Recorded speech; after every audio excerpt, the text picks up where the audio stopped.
Hi, my name is Kaylin Huff, and this is my genetic engineering project on pet cloning or animal cloning. So we'll get started. So what is it? Pet cloning is to make a copy of an organism using their genetic material. This can be done in several different ways. You can use somatic cells from different animals. There's also ways to clone animals that are deceased using some of their tissues.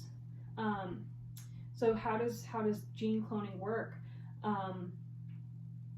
The most common used technique right now is called nuclear transfer, and this is where they use pre-implantation stage embryos as well as nucleuses of the somatic cells. So when was it invented and who invented it? The first man to successfully clone an animal was Hans Driesch. He did this in 1885 with sea urchins, and he did that using their embryos. More well known is Dolly the sheep in 1996 when they cloned that sheep.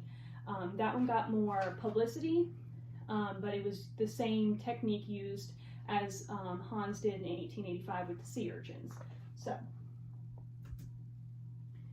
So pet cloning in practice, who's using it?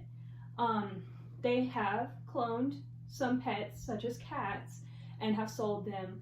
However, this is an expensive process. It's about $50,000 to clone the cat. So there's a pretty limited market for that. So kind of to switch gears, they are doing, farm animal, agricultural animal cloning. Those animals tend to be worth a little bit more. Horses and cows, they're bigger and people pay more money for those type of animals. So the main topic is for the cloning for food administration, so agricultural animals such as cows. There's a larger market for that. However, only 6% of calf embryos result in long-term surviving in healthy calves.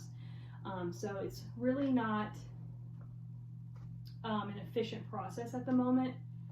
There's lots of pregnancy losses, and this seems to be due to the placenta not developing properly or not functioning properly.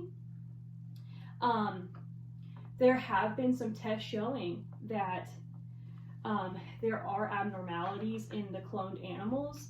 However, it's good to know that once they breed the cloned cows, their offspring does not have these abnormalities. So it's not so much of you're cloning the animal and it's developing these abnormalities. It seems to be an issue with the actual way they're cloned. So if you could get a more precise way of cloning them or a better technique in cloning them, then most likely you'll rule out these abnormalities in the future anyway.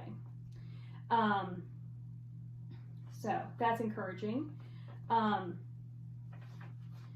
And there continues to be some concern, for the technology and the health and safety of the animals and people in the process of the cloning. Food safety, that's going to require further investigation before it gains public, confidence. And then is there a specific mechanism used? So the same one that the sea urchins and the sheep are cloned with. Right now they're using that nuclear transfer technique, but it is an inefficient process. So, moving on. So effect on human life. There's not a huge effect yet because it's not used that much yet.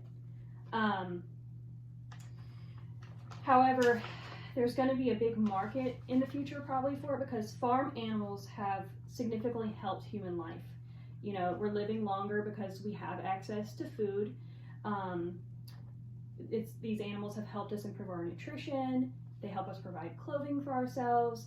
And they also facilitate research and development, particularly in medicines.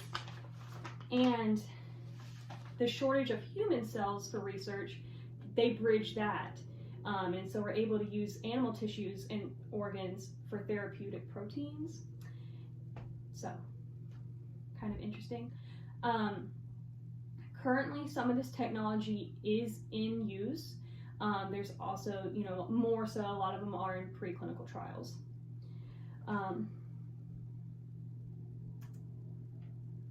So as far as the dangers of animal cloning,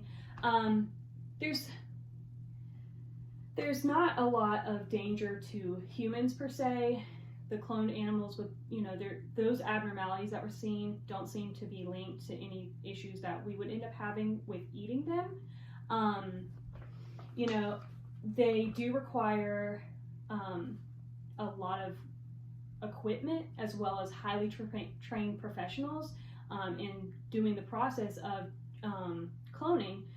So there's going to be some training and some things like that that may be an issue.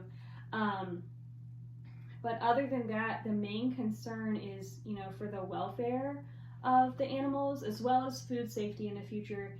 But since this is really kind of investigative at this point, there's not a lot of, you know, data on that. So, and the last is, so is it currently being used?